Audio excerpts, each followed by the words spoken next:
Neema, I'm so pleased that your team actually reached out to me to do this event. Little did they know that I actually, as a dear friend, know an Indo-Lachian. I know another Indo-Lachian. I know a poet, Maithili Jagannathan, who grew up in West Virginia as well. And so when I read your book, it filtered to me personally on so many levels, both that friendship and some of the very moving episodes in your father's life that you kind of open the book with, and some of the dilemmas, about engaging with power. So there's so much to ask you about in this book, but I think one of its great strengths is the beautiful voice, very natural, very thoughtful, yet conversational. And so we can hear as much of that voice during tonight's event as possible. We're actually going to start with a reading of your book, that you're going to do, and then we'll move to a couple of questions. And so if you're watching, I invite you to start putting questions in the chat or in the YouTube venue that Patricia was mentioning, because there is going to be time for questions at the end. But first, we're going to hear from Neema. Sure. Thank you so much for being here with me, Chaya. I really appreciate it. And thanks everyone for coming and joining us. I'm going to read an essay to you that is called Wine Warmth. It's about midway through the collection, and I think it'll take me about 8 minutes to read. So hopefully you can hang in with me while I read this to you. Wine Warmth. We are driving in David's Indigo Chevy truck, nicknamed Indy, on a warm summer night in 1997. The West Virginia air is heavy with moisture, the sky a velvety black. Indy's high beams light up the unmarked pavement in front of us, just enough to ensure that David has time to hit the brakes, in the likely case a deer crosses in front of the truck. For city people, this might seem like the opening to a horror movie. For us, it's a regular Saturday night. The three of us, David, me, and Dave, always sit in the same order in the front of the truck. David drives because Indy is his, and he's the only one of us who knows how to drive stick. Dave gets the passenger seat because his legs are long. And I'm left riding the hump, as the boys like to tease me, legs crammed into narrow space between the gear shift and the seat. On this night, like most every other night we have spent as teenagers in our small town, we have nothing to do. The usual entertainment options, bowling, a movie, getting drunk by the lake at Ridenhour Park, do not appeal to us. Instead, we like to drive. We begin at David's house in St. Albans after the sun goes down, then head out Coal River Road, ease the truck along the curves of the river. Sometimes we listen to the flow of the water over rocks, the cicada's constant drone. Sometimes we blast the Indigo Girls loud enough to generate a noise complaint. We drive for hours until we tire, head home, make a plan to drive again the next weekend. We have driven like this for 4 years of high school, since freshman year when David got his license and truck at age 15. I joke that Dr. Seuss wrote the book Too Many Daves about our friendship. David is pure melodrama, full of terrible jokes, and has loving parents who have adopted me as one of their own. Dave exudes calmness and constancy, laughs at all the bad jokes we can muster. They are each other's foils, and I reap the benefit. They make going to a school where Confederate flags threaten and gobs of saliva get hawked onto my head by cowardly racists something I can bear. This drive will be our last. We leave for college soon. But it does not occur to any of us to say something meaningful, something evocative on this last drive. Instead, we alternately sing and sit in silence. These friendships will not last, at least not at this depth of feeling. But this sensation of quiet comfort, of being so known that there is no need to talk, is one I will chase throughout my life. The Welsh word for nostalgia is hiraeth, though the Welsh argue that nostalgia is too simple a term to describe the complexity of their feelings. Hiraeth is more than missing home, they say. It's missing a sensation and being unable to replicate it. From Wales, the word and associated feeling traveled to West Virginia in the 17th and 18th centuries. The Welsh settled in the hills and hollers of West Virginia, and so too did the feeling of hiraeth. Talk to any expat West Virginian, and in the wistful way they describe home, you will hear the echoes of hiraeth, a wish to return to a moment, a feeling that none of us have been able to replicate since. For our last meeting of the year, my undergraduate thesis advisor at Carnegie Mellon suggests something fairly shocking to me, an Indian girl raised in a dry household deep in the Bible Belt. Bring a bottle of wine with you. We deserve to celebrate. This thesis has been what many creative nonfiction undergraduate theses tend to be, an excavation of my family's dirty laundry in an attempt to understand it.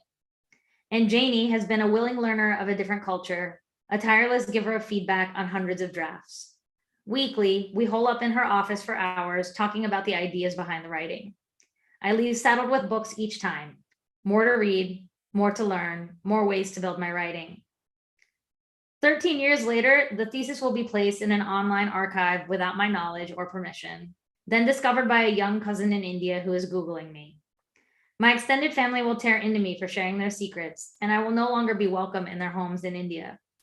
But in this moment, in 2001, sitting in Janie's corner office in Baker Hall with a green glass bottle of Shiraz and clear plastic cups, I feel no anxiety.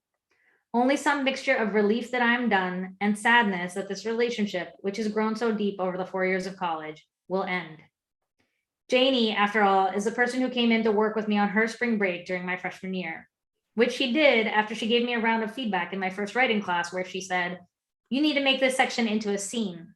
And my West Virginia educated response was, "What's a scene?"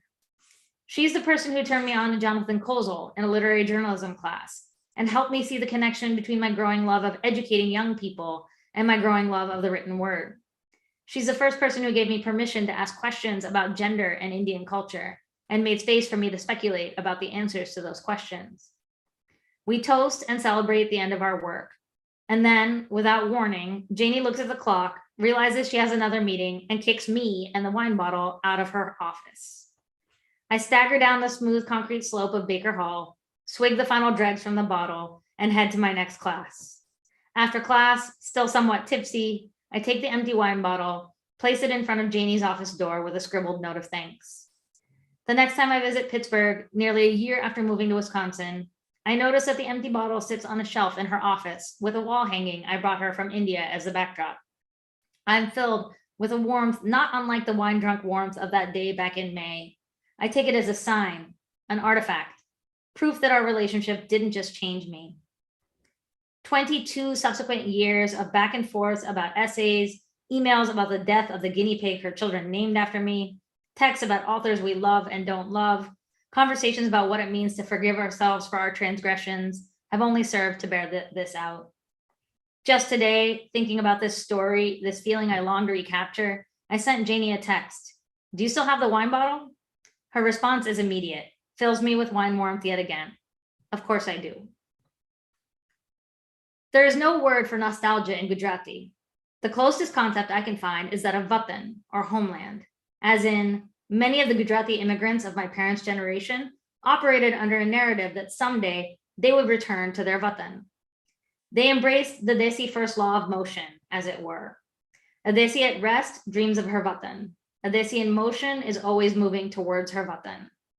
Rarely did they acknowledge that globalization had rendered their Vatan unrecognizable. Instead, they filled their children with envy. What did it mean to have such a deep connection to a place? What would it take for us to have a similar connection? For 30 years after their immigration from India, my parents reside in a small town in southern West Virginia. But by the mid-90s, my father's initial employer, Union Carbide, sells their local plant off to a French company called Rompolonc, which then sells the plant off to Bayer Crop Science, which then sells it off to Dow Chemical. With each sale, the plant shrinks. With each sale, more employees receive pink slips. In 2003, my father receives an ultimatum: retire or move. A workaholic aged only 58, he isn't ready to retire, so they opt to move. I'm 24 years old, full of righteous indignation when my mother announces that they are moving. We're sitting in our backyard on the large wooden swing that replaced the smaller swings of my childhood. After dinner each evening during the summer, we retire to the swing, a family custom that has traveled across generations and oceans. The swing is painted maroon because of the paint left over from staining the deck. The metal frame it hangs on is painted a forest green, though chipping corners tell a story of years of spray painting. First a chalky light 1970s green, then bright yellow, then layer upon layer of forest green.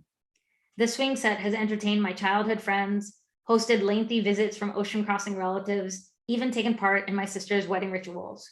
When I close my eyes and envision home, I do not see my childhood bedroom or our living room or our dining room. Instead, it is this swing, this patch of grass with its wide angle view of my father's garden that comes to mind first. How can you do this? I ask. How can you leave this place where we've lived our entire lives? Why can't dad just take a package and retire? Home isn't a place, Neema. It's the people, my mom says. Your home is where we, your family, are. This is my mother's definition of home because for her, it's the truth. India is home because India is where her family lives. For me, the definition of home is more complicated, a messy combination of people and place. My nuclear family alone doesn't constitute my home. Home is also David and Dave, their parents, our neighbors on Pamela Circle, the aunties and uncles of the local Indian community. People more rooted to place than my wanderlust parents. People who I will lose once my parents leave this place. The depth of feeling in these relationships will last, but the opportunity to experience it will dwindle over time. My family is split between cities, Austin, where my parents and sister live now, New York, where Laura's family is, and Boston, where we live. West Virginia takes the last number on the list of places to visit. I am lucky if I get there once a year. Feel lucky if I get to experience that wine warmth of Herat, that sensation of being in my Vatan, even once a year. When I purchased my own house in Boston, my first act, before even buying a kitchen table, is to acquire a porch swing. I order it from a carpenter in Tennessee, assemble it, stain it, and install it on my back porch. I inaugurate it during a late summer thunderstorm. Close my eyes, inhale the ozone, pump my legs forward, then back, and try to imagine I'm on Pamela Circle once again. The Portuguese word for nostalgia is saudade, a sentiment best expressed in the melancholic longing of fado songs. In Portugal one summer, I went to a fado concert and picked up the words to a song about the town of Coimbra. The verse I find myself singing most often goes, Coimbra tem más encanto na hora de despedida. Translated, it means, Coimbra, I love you more the closer I get to saying goodbye. Saudade, a sense of missingness, of lost lovers or homes, the love that remains even after the objects of that love are gone. Thank you.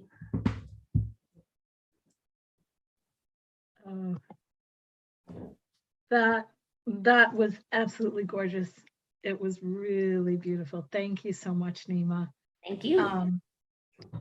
So, I guess one question that I'm always really curious about, especially because of, some of the wonderful blurbs that you've gotten, like from Morgan Jerkins and Rahul Mehta, and the fact that you're publishing with a really wonderful press that many of us now are much more aware of because of Disha Filio's beautiful story collection. We're always curious to know about the journey of the book and how you came to put together your essay collection, but also how you connected with your publisher. And I'm sure that will be very inspiring for other people who want to write about experiences that maybe they haven't seen yet represented in, in literature. So if you want to talk us through that journey, that would be great. Sure. I think I would say that for a long time, I sort of viewed my experience of growing up in West Virginia as this anomaly. And I think a lot of my peers who I grew up with who were Indian felt the same way. It was like this strange thing that nobody really understood once we left West Virginia. And I didn't necessarily understand that there was a story there. But around 2015 and 2016, the volume on the negative narrative about Appalachia really, really got amplified. And there was a very, very specific narrative being propagated about who was an Appalachian. And that narrative was that Appalachian people were white, they were conservative, they were Christian, they were not anybody who looked like me. And they also weren't like a lot of the people who I grew up with who weren't Indian. It was a narrative that reduced Appalachia to sort of one way of being. And my experience of Appalachia didn't match that. And so I started to feel like it was important to articulate that there were a whole range of other ways of being and living that existed there. And that like the stories of my family and my aunties and uncles and the stories of my neighbors in West Virginia who were so caring and loving and embracing of our family deserve to be told as much as a dominant narrative about what Appalachia was. And so that really was what led me to start writing these stories, to try to like articulate this experience of growing up in this place where I was intensely minoritized in a lot of ways.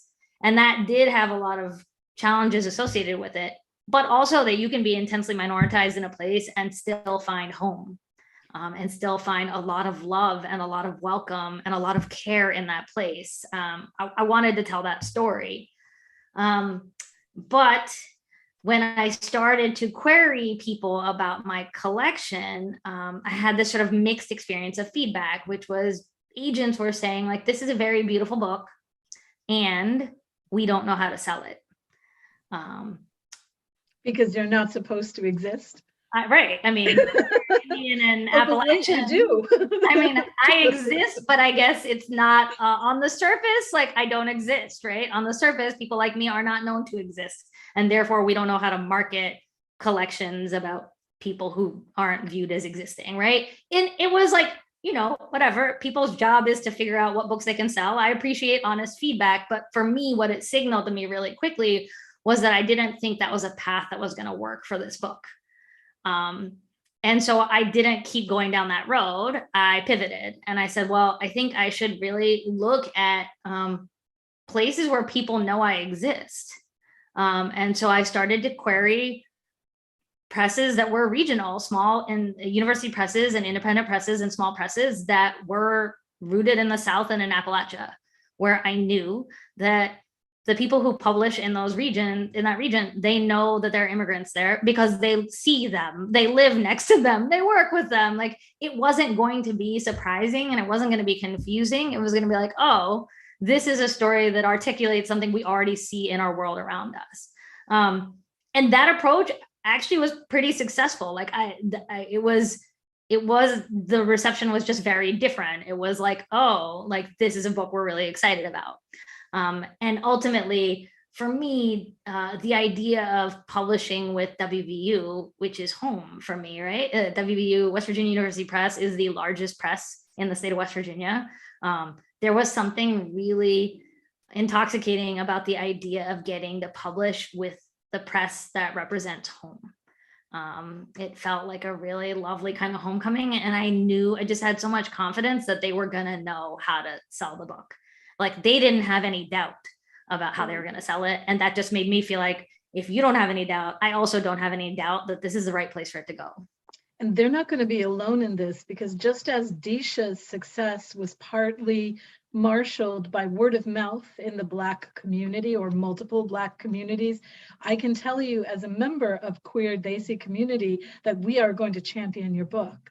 I mean, I think it's absolutely outrageous that anyone would think, oh, really? How come, because all the historical events, the doctor shortage in the 1960s and 70s, which led to a proactive immigration policy of doctors from South Asia, as well as other parts of the world, coming to underserved places in the South, leading to narratives that many of us already know, like Abraham Verghese's narrative of being one of the first and only HIV doctors in the state of Tennessee, which incidentally could do with some more, and then this narrative of the chemical industry. I loved all the essays, but the one, the chemical bonds and your father and the role of the chemical industry. So my friend, Maithili, her dad is a chemist who works for one of those companies. And there was community, in addition to the Pittsburgh temple that you and I have corresponded a little bit about, and that I was always obsessed with, because there's this, for people who don't know, in the Allegheny Mountains, there is, not far from a Hooters, which I think is hilarious, there is this temple that mimics Tirupati, this temple in South India, which is dedicated to the Lord of the Seven Hills. And so in Pittsburgh, you have these mountains, and there is a sense in your book which I think is going to also have a huge life, not only in queer desi community, but in academic. I mean, it's going to be on every syllabus. There's no other book like this. They rewrote their own religious and cultural topography on the natural landscape of the South. And so that is exactly what they did in building that temple. And, walking up those hills in South India, and as a baby, I was taken there, my head was shaved, I cried, it was horrible. Like Pittsburgh was much better. Pittsburgh, you could have fast food after the temple. You also have good dosa. Yes, yes. At the Right. And so there was community. There are temples in West Virginia. There's a way that our communities have inscribed the South. There are pockets like Mississippi masala, right? There's Sugar Land, Texas, it's all desi, literally thousands of desis. I mean, so I think you're being generous if you say, oh, people don't know we're there. I think it's more complicated. And that's what I want to get to in the next couple of questions I ask you, because what I was really fascinated by in that first essay, but also in the others, is just how you still come up with this beautiful porch swinging kind of sense of home and love, and this kind of melancholy longing for this beautiful place that at the same time is a place of historic hatreds and erasures. Because I really, it's not that they don't know we're there, it's how they feel about it. Yeah. And what by they, I mean some, not necessarily a majority, but some significant number of vocal, angry people, unfortunately. So I just wonder, how did you situate that? You don't live in the South anymore. How did you come to peace with being a Southern person and publishing with a Southern press, but now you live in the North, and there are a lot of moments of that tension and erasure that you allude to in the book? How do you reconcile that with, the beauty and the love that you have for it? I mean, I think in a lot of ways it's a question of ratio, which is to say that the moments of very, very explicit and intense hatred were many. And also in the balance, the moments in which I felt like deep love and community ends up outweighing them. And that's, I think, for two reasons. One is that I think that, as you mature and get older, like you can kind of let go in some ways of the sort of the slur experiences or those sort of moments of racial violence. In some ways, I think those I have been able to like understand and let go of as like traumas that have happened, but also like being able to move past them. I think the things that have stayed with me are the ways in which people in Appalachia really formed who I am as a person. So like when I look at myself now, I don't look at myself as the product of all of those slurs. I look at myself as the product of so many people who basically were like, you're my family, and I'm going to treat you as family, and I'm going to love you and care for you and nurture you and help you to become an adult in the world, and see you as part of my broader community. So I feel like part of that is a choice on my part, right? Which is to say, like, I could hold all of that hatred, and that could be the thing that defines me as an adult, or I can make a decision about like what I choose to hold on to. And for me, it's like, I choose to hold on to Mr. Bradford. Like I choose to hold on to the Morrises. I choose to hold on to my aunties and uncles, because like those people, I see them in myself every day. I see them in the way that I teach. I see them in the way I build relationships. I see them in the way that I'm in community with my neighbors here. So I think that's what allows me to sort of have that warmth, is that I'm so clear about the fact that they are such a part of who I am now. And so I think in some ways extending that love to them is also like, this is going to sound a little cheesy, but it's also extending that love to myself of like, right, we can experience really difficult things, and we can also find ways to sort of like have those be part of our experience without them being the driving memory or the driving way that we understand ourselves in the world. Yeah. Yeah. I mean, there is a sense of what made you in the book, and I think, again, the other question I had about that first essay, which I'm really haunted by, I think, just this idea of someone being a doctor and being in the position of being the brown face of Union Carbide after Bhopal. And the Bhopal tragedy is something that has inspired my own fiction. There's a story in my story collection written from the viewpoint of a child whose siblings die in the disaster. And what was it like to talk to him about this book and what you were going to expose? And I mean, because you've alluded to some of these dynamics of family secrets. It very much reminds me of like Maxine Hong Kingston and some of what she navigated. What was that like in getting the blessing of your loved ones to come forward with this memoir? I think that I didn't ask for their blessing. I think that there are ways in which, if I had, I didn't write for a really long time after my family's negative reactions to my thesis. It took me a really long time to start putting words on paper again, because ultimately, like, their reaction of shame and anger made it feel like I couldn't write anymore. And I think that ultimately in the writing of this, like, I ended up thinking about who's my audience here? Like, who am I telling these stories for? Mm. And for me, it is really, really important for young people of color, for young queer people of color, for young queer people of color in Appalachia to have mirrors. I didn't have any mirrors growing up. There were none. So, like, I know what it's like to go through life without mirrors and how you basically just feel like you are constantly cutting down the trees to figure out your path forward. And I don't wish that experience on people. It is really hard to live your life going first all the time. And so I think I ended up kind of making the decision in my head that that desire to provide a mirror meant I couldn't let shame be the thing that stopped me from telling this story. And that what I would do as the sort of driving principle for myself in my writing would be to try really, really, really hard to hold people with empathy the whole way through.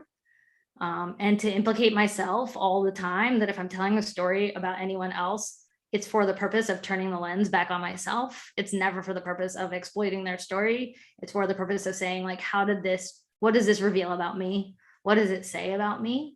But it was a really hard thing. I think it is very anti-desi in a lot of ways to sort of like put down family expectation and do something that will potentially upset people, and do it anyway.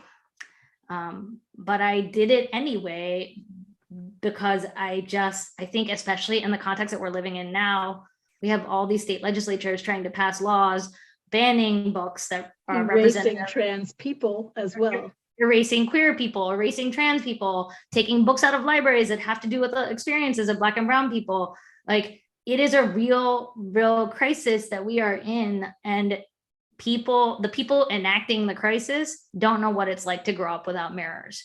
And they don't know how dangerous that can actually be for young people, and how hard it can be when you are trying to find your way in the world and you just can't, you look around all the time and you can't find anybody who can at least put their hand out and say, okay, like, I've been on this road. Like, we may not approach it the same way, but let me at least show you what I was thinking about. Let me show you how I struggled with this thing or grappled with it.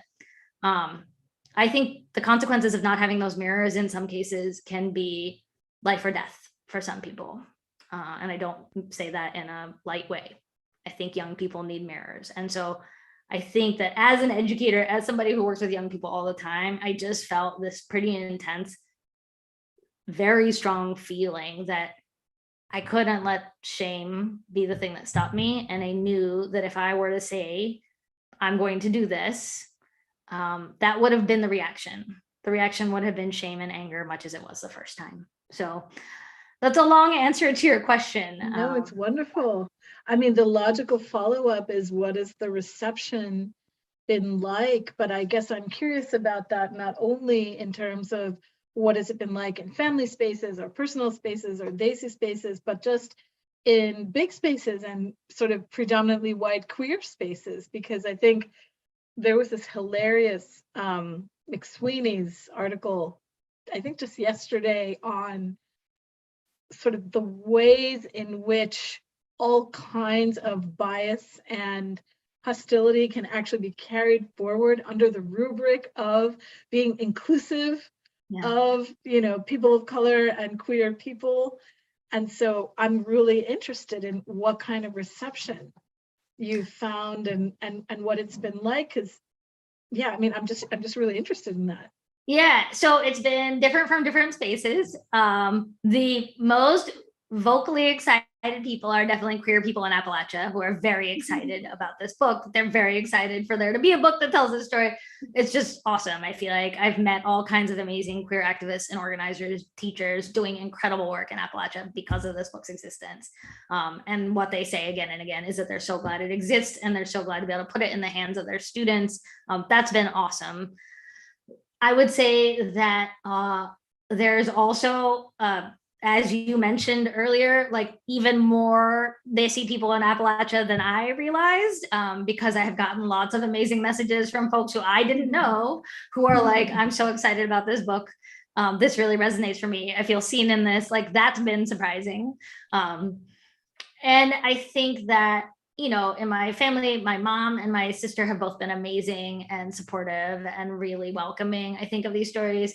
I think more broadly, I am cognizant that, like, this is not an uncomplicated story. It has a lot of layers. There's a lot of intersections.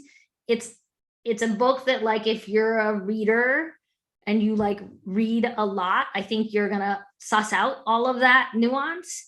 I think if you're not somebody who's accustomed to reading essay collections that are complicated and layered, you might not totally get what I'm necessarily trying to do here. And so I think more than one read it more than once. Yeah. Maybe it could take a couple of reads. And so I think there have been some people who have had a very lo que caenge kind of response, which is, you know, what are people going to say to this? And that's okay. Like, that's where they come at it from. That's the way they're reading it. Like, that's their read. But I have been very appreciative of how many people have been able to see the layers, and have been able to see the grappling that's happening here. This is not a book with answers. This is a book of questions. And that is the beauty when you point out the difference between you standing up for something in the Boston public school system budgets and your father being that face and going along with. And I think part of the beauty of it is, at no point do I feel any sense of anger that pushes anyone out of the room. No. Everyone's there. Everyone's allowed to be there. You're just saying what you see, what you observe. I think it's so accomplished. Thank you for saying that. That essay took a lot of work, but I do think that I have spent a lot of time in the writing of this thinking about what it was like for my parents, which as a kid, I never thought about. Like, as a kid, I was thinking about what it was like for me and how hard it was for me to be in school and how hard it was for me to take the biohazard bag full of lemon rice to school with me and have people make fun of me. Like, I was very clear about my identity and my experiences. I think in the writing of this, thinking about what it was like for my parents to move to West Virginia, what that experience was like, what it was like to work in majority white spaces. Like, there are so many questions about power and so many questions about risk that I only thought about as an adult and really thought about in the writing of this book. I think it really did make me have so much more appreciation and empathy for the fact that they were doing the best they could in incredibly difficult circumstances. And I think there are circumstances that even like 50 years ahead, right, don't exist in the same way. When my parents moved to West Virginia, they were some of the first desi people to move to the Kanawha Valley. They then became the people who, when new people moved in, new people would come to their house for dinner. New people would come to stay at our house, right? They were going first, in the same way that this book is me going first or trying to do something. They also had that experience of going first. And so if I can understand what that was like for me, I think I also have to acknowledge and recognize how hard it was for them to be those first people too. I read in the blog of the West Virginia University Press that you are working on another book, and I know we would love to hear about it. And then I'm thinking that we can check if there are questions, but if there aren't, we'd also love to hear you read more. So Sure. if you can just talk about the next book, I know everyone's really eager for it. Yeah, I hope I get back to writing it soon. It's teaching and promoting this book is taking a lot of time right now, but I'll be excited to work on it when I can. I started a collection, a new essay collection that I'm calling the Book of Broken Rules. And it is about the gendered and raced expectations that I feel like are sort of like put onto me, and how I keep breaking them, like how they don't stick and I end up living in the opposite direction, and what the implications are of what it's like when you're just always the person who does things not the way you're supposed to do them. Yeah, right. The supposed to, right? What does it look like when you live against the supposed to? So if you could read some more for us, we would love it. Yeah, you bet. I think I'll read the first essay in the collection, which is just situates you in my hometown, so you can kind of get a little bit of sense of it. It's called Directions to a Vanishing Place. Drive west on I-64, away from the airport named Yeager, carved into a mountaintop, away from the Capitol Dome coated in gold, away from the cruelly nicknamed Needle City with its shuttered buildings and staggering addiction numbers. Just 15.9 miles down the road, in between the exits for Institute and Nitro, right after the Pink Pony Strip Club, you hit exit 47, the exit for Cross Lanes, West Virginia, the exit for the place you call home. Cross Lanes, once the bedroom community for management at the chemical plants that sprung up along the Kanawha River during World War II. Now the plants have closed and the community shrinks each year. Hang a right off the exit ramp. Pass a gas station, another gas station, a bank, a third gas station, a hair salon. Hit the drive-thru at Tudor's Biscuit World, home of the eighth wonder of the culinary world, a hash brown smothered with bottled cheese, sandwiched between two halves of biscuit. In high school, you would skip class in search of this delicacy, the only vegetarian item on the menu. At the one stoplight in town, continue on to Big Tyler Road. Past the National Institute of Technology building. Your dad used to say you'd end up there if you didn't get your grades up. The bank turned Black megachurch Temple of Faith Ministries, where T.D. Jakes birthed his career as a televangelist. Lower Sun Valley Drive, where country music singer Kathy Mattea grew up. Upper Sun Valley Drive, where your best friend's family, with its 6 hardy children, used to shovel out the entire street during snowstorms rather than pay for a plow. Pass a pawn shop whose parking lot is always filled with cars. The bar whose name has changed at least 13 times since it opened. Your middle school alma mater, Andrew Jackson. Linger for just a minute here at the fields and courts of your youth. Every weekend from April to October, kids in stiff polyester uniforms perched on the pitcher's mound and bases. The sound of rubber basketball hitting pavement, then backboard, then swishing through the net was a steady presence on hot summer days. Now, the infield is covered with weeds.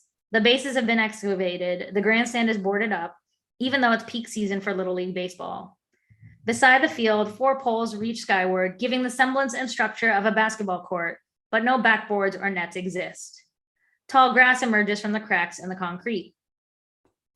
Continue on your journey past Mousie's Car Wash, then make the familiar right turn into West Gate, whose big iron gates perpetually stand open. For sale signs litter the grass, each with a different real estate agent's name and phone number. The developer named every street in the neighborhood after his daughters, Karen, Dawn, Pamela, Ann. All of the houses share the same blueprint: 3 bedrooms, 2.5 bathrooms, finished basements. Even 20 years after moving out, you could stand blindfolded at the door of any house in the neighborhood and walk through it without stumbling. Head straight down Dawn Street, take a left on Karen Circle, then finally a right onto Pamela Circle. Drive past the house that was yours throughout childhood, acquired by parents who were known as Rita and Doc to everyone in the neighborhood. A tiny maroon and white hand-painted sign written in your mom's distinctive Gujarati-turned English script announces the house number, 5303. The garden has been replaced by grass, the basketball hoops torn down, your mom's unruly mint patch mowed over. No trace remains of the giant American flag your father taped on the door after 9/11. Of your parents' immense efforts to Americanize, only the rose bushes endure. Descend the gradual slope of Pamela Circle where you learned to ride your bike. Your uncle's Bata sandals flapped as he ran alongside you.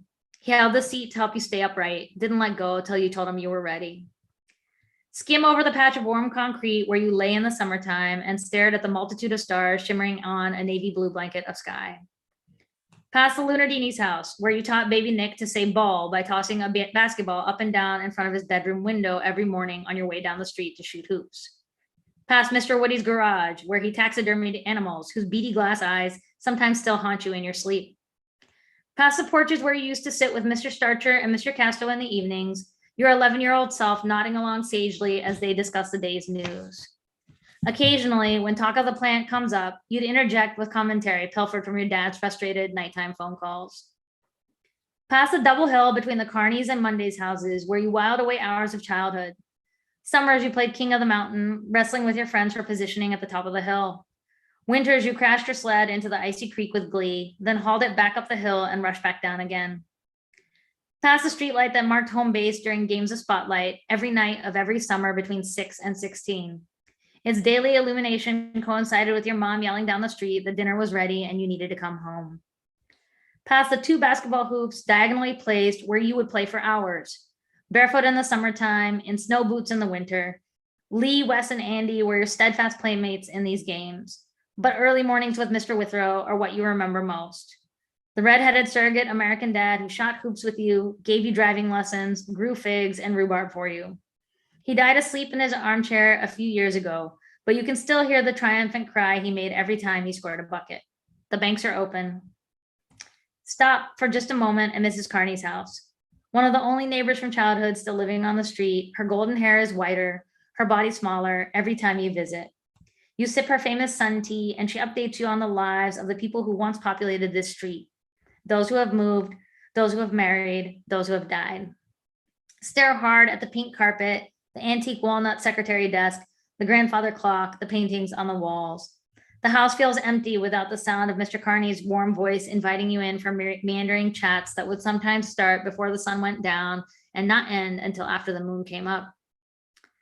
Near the end of Pamela Circle, the last house on the street once belonged to a smiling family torn apart by divorce in the late 90s.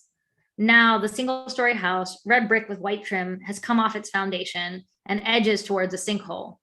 The windows are boarded up, and an eviction notice on the door declares the house uninhabitable. The ramshackle conditions of abandoned mining communities in the southern part of the state creep onto the very street where you once lived. Drive out of Westgate, past the roses, the basketball hoops, the street lights, the plywood over windows, the grass coming through cracks in the concrete, the headless basketball hoops, the endless rows of for sale signs. Head back down Big Tyler Road onto the ramp for I-64, away from the legions of loved ones who are slowly leaving too. Thanks.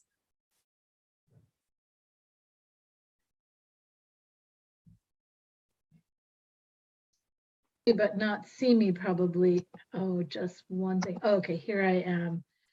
So it's just so accomplished that it's evocative and smooth and lulling, but at the same time you're facing some of the most gripping conflicts and dilemmas and brutalities that are literally tearing our nation apart. I think it's such an important book, for that reason. So I'm actually now going to turn it back over to Stephanie, our bookseller host, and see if there are questions or any questions that the booksellers have.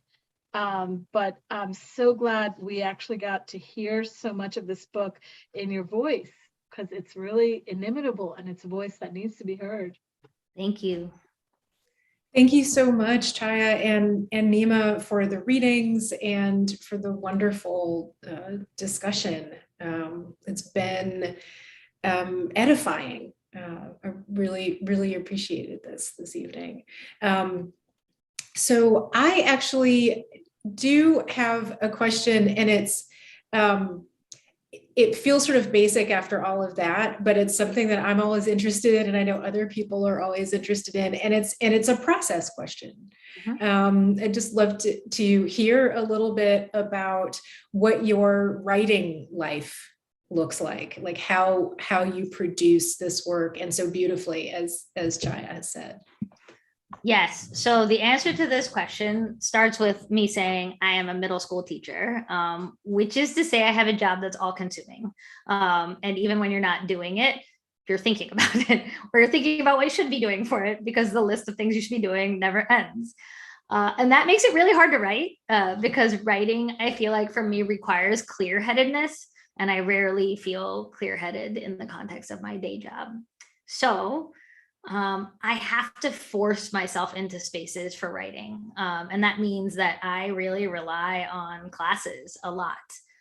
There's an amazing nonprofit organization in Boston called Grub Street that is a writing organization. They have writing classes all the time. And so I have taken a lot of classes to support me in writing this book, because deadlines really help me.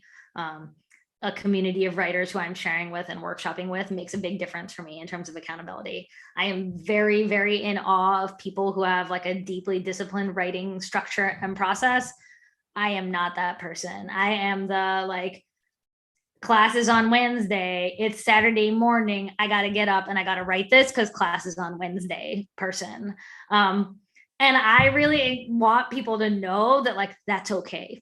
That while there are people who are incredible and disciplined and wake up at 4 every morning to write, and if they can do that, that's incredible. It doesn't mean you can't write if you're not that person, but it means you have to find the ways that are going to work for you. For me, that's classes and deadlines and accountability. And so taking writing classes during the school year and then doing writers' workshops in the summer is kind of, that combination is what really supported me in writing this book. Had I not had those things, I don't think there would be a book. Because I think it's just too easy to let the to-do list drive your life. And so I really feel like that was a huge, huge, huge support in this process. I then from those classes made like built relationships with some other writers, and we created kind of our own writing group. And that's another space that has been really helpful in this. So those folks saw then, like, once the drafts kind of were moving into revision and moving into another revision, there was a much smaller group of people who were kind of continuing to be in conversation with me. Thank you, Neema. I love hearing you talk about that, and about, because so much of it is about having a writer community, which is something that we hear a lot from writers. And I feel like it's important for people who are aspiring writers, or who are, figuring out how to navigate, being a writer and something else. I think that's so important for them to hear that, that's such a big part of it. Chaya, would you like to chime in on that question too? You're a physician who writes, and not the first one I've met. And so I feel like there's, when it comes to time management, there's certainly an issue there. I was going to say how wonderful it is, that Neema's also in Boston, in that Grub Street Writers, for example, is one of the organizations that is local here. And I think that, that's certainly been such a support, and they're really proud of Neema, and I mean, so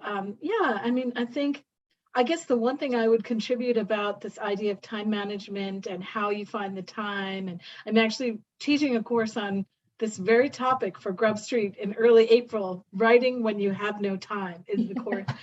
But I think that it is a lot about not placing any expectations on yourself of what it looks like to have time to write, or what it should be. What is a successful writing day? Well, I sit in my room and no one bothers me for 5 hours, and so just kind of really celebrating it, even when you have 5 good minutes, when you've looked at 2 pages of your draft and made like 2 word changes or something, that counts. It all counts. It all adds up if you keep going. The only thing that can stop you is if you don't keep going. So yeah, that's what I would contribute. But I really appreciate your hosting this lovely event. And I don't know if I can do this with my blurred Zoom, but I'm trying to. Here, I can hold this one up. There you go. Oh, there you go. Thank you. It only like Excellent. well, we won't get into the psychedelic aspects of it, but yeah, it's a beautiful and really important book, and especially as a corrective to the book that is, whose name we will not mention it, but there does need to be correctives to that sort of any narrative that really reduces a place to a single type or trope. We know as human beings that we're way more complex than that. So we were waiting for a book like Neema's, and so glad to have it. So thank you so much for hosting us, and I'll let you both finish out the event. I'm going to put it on mute now. Thank you. Thank you, Chaya, and thank you, Neema. It's been a pleasure. We're so pleased that we were able to spend some time with you and hear more about your book. And thank you for putting it out in the world. Also, give a shout out to West Virginia University Press and the work that they're doing with your book and others. I know we mentioned that you all mentioned Disha Filia previously, and thank you for that, because I'm always happy to give her more attention as well. So Church Ladies is an amazing short story. Yeah. Well, thank you both so much. It was really wonderful to be here with you, and thanks everybody for watching. Thank you again. And yes, ditto, basically. Thanks again to everyone who's been here or who might be catching the video later. We appreciate you. And we hope to see you again at another event, or perhaps in the store here in Asheville. And then until then, please be safe and well. Good night, everybody. Good night.